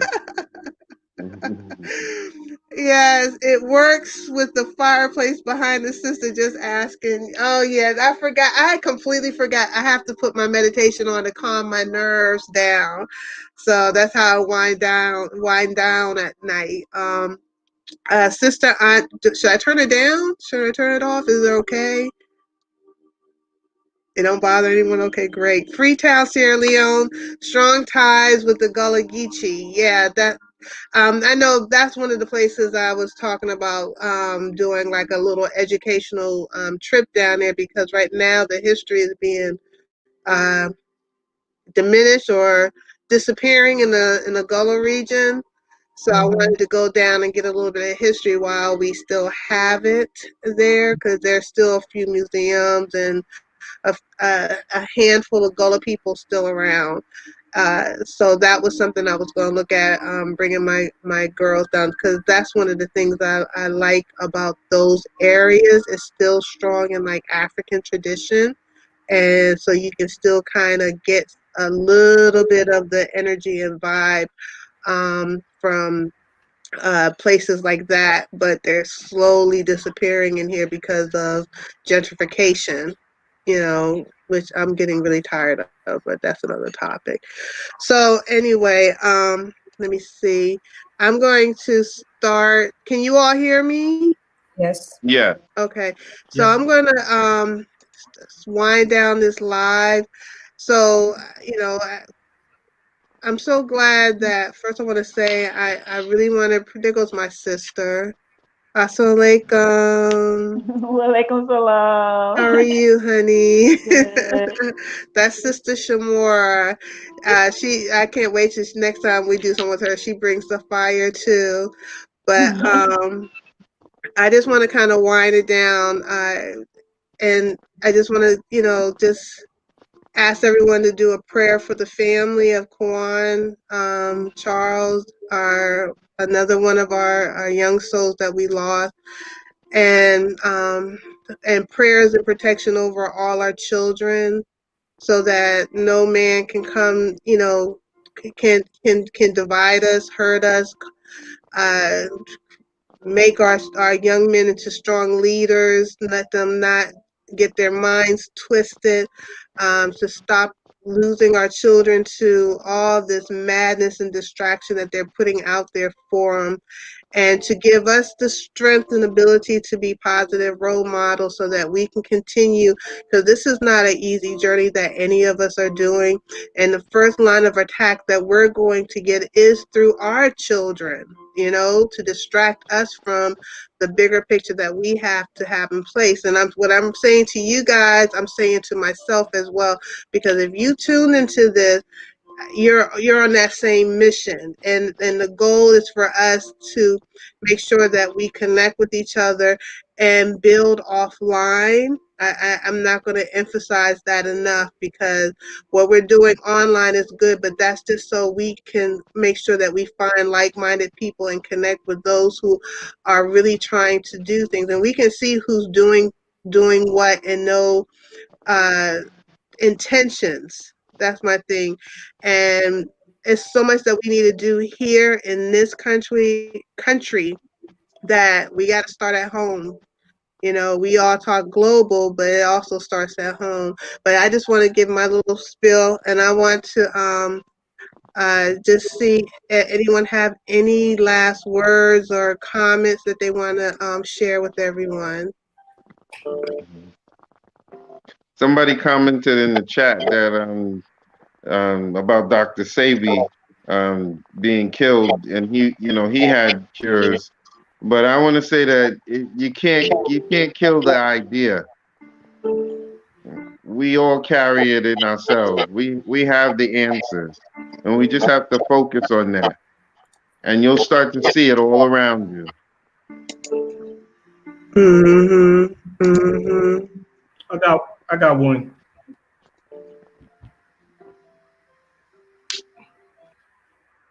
Go ahead. Hopefully we can get our economy to start getting our money circulating in our community a little bit faster. You know, group economics can put us and combine us.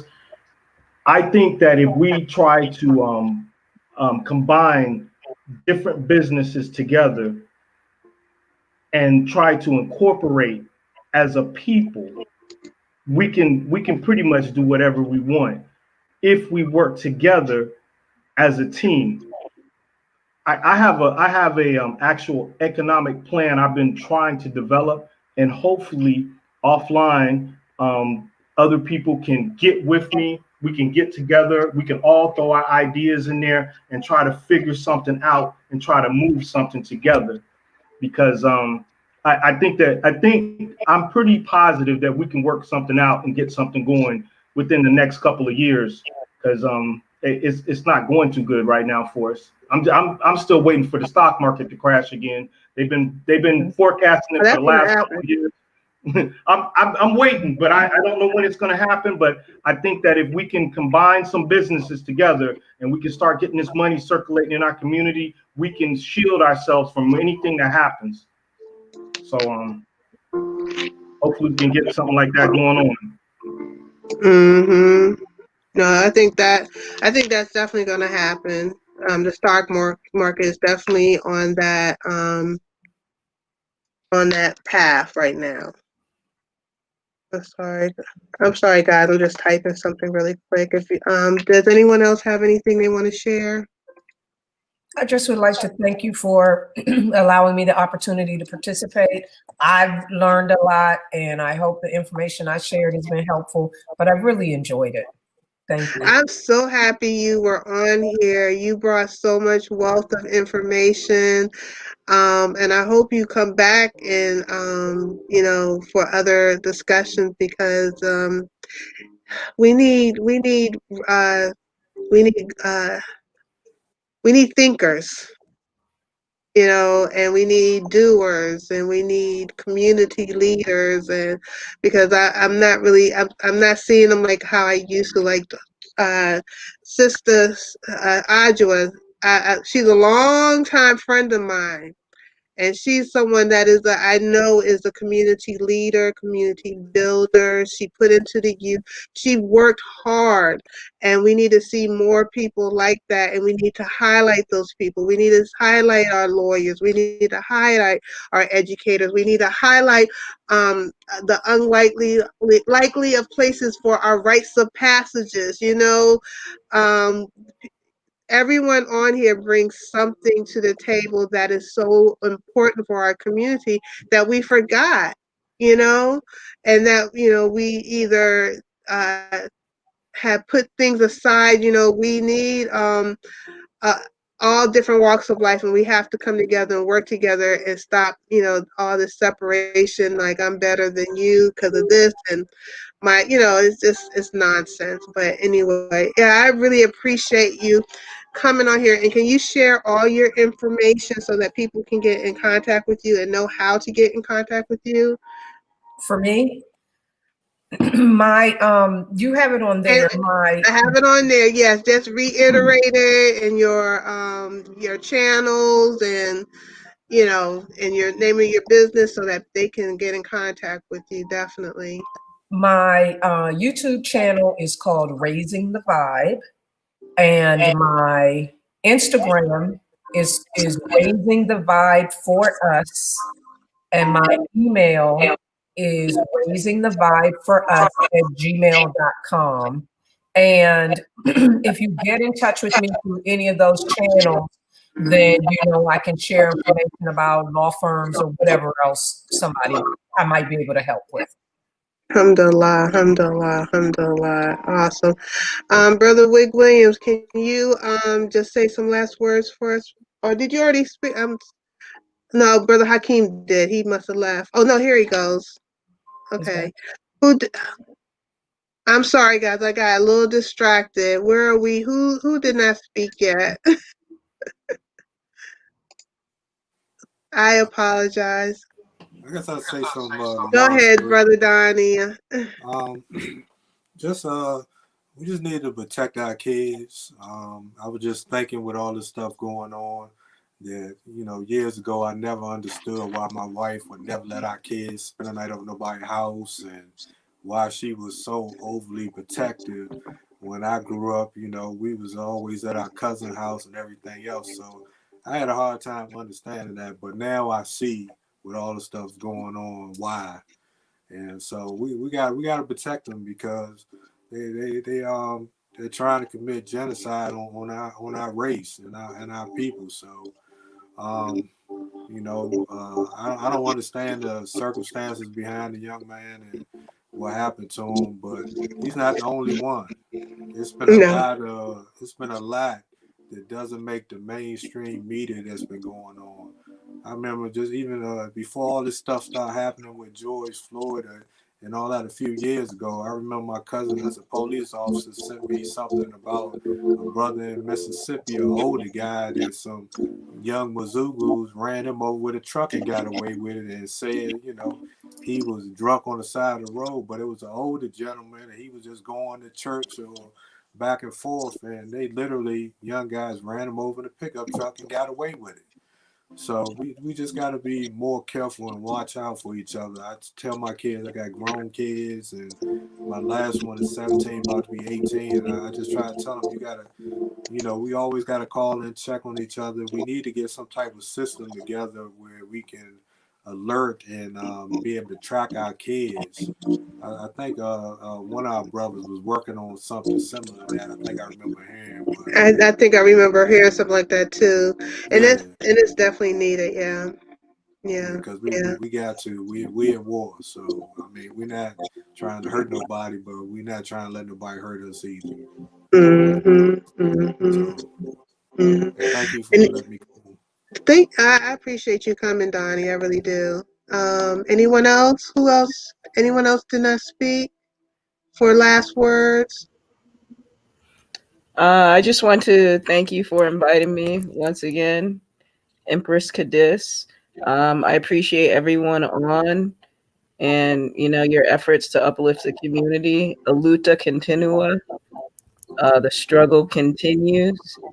Our ancestors went through a lot, and we have to honor them by being, diligent and, continuing the struggle.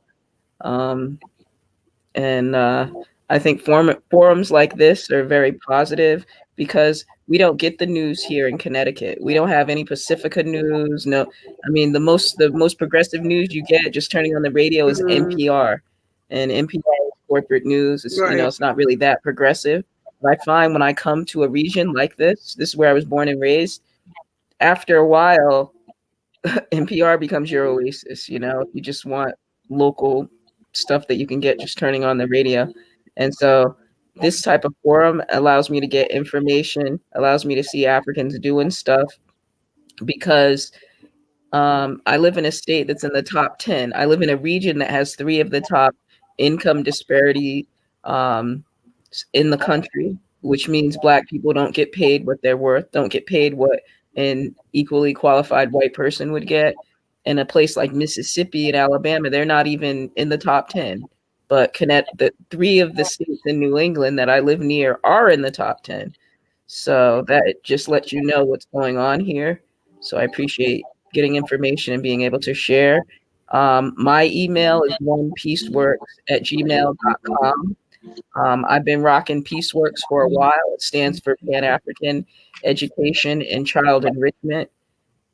So as a capable young adult, I do see it as my duty to be a voice for the voiceless, to care for all of our children. Alhamdulillah.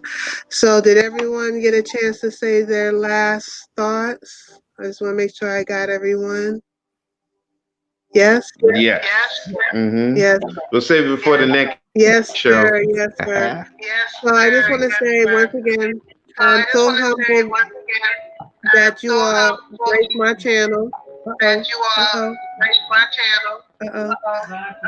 I think okay. I found the culprit. I'm going to block you really quick, but I just want to thank you all for coming onto the channel, and I hope to see you all again, and I pray that you all have been a blessing. I pray that we are a blessing to those who find us, and then that those who find us are a blessing to us, and that we continue that circle of positivity and growth. And no matter what people try to do, no matter how they shake us, we are a global family. We are building and we love one another. And we speak life over one another. And we will continue to speak life no matter what someone tries to do, whatever they try to throw our way, because they're going to come for us. We know this. And we're not fearful. More fire, more fire, more fire. Because we're not fearful. Because we know we are standing by the rights of the Most High God. All right. I love you guys. And I love you all coming on here. And you all have a good night. And I thank my family in the chat. I love you all sticking it out with me. And Sister Anja Africa, you're going to end it with a thank you panel. All right. Good night, folks. Good night.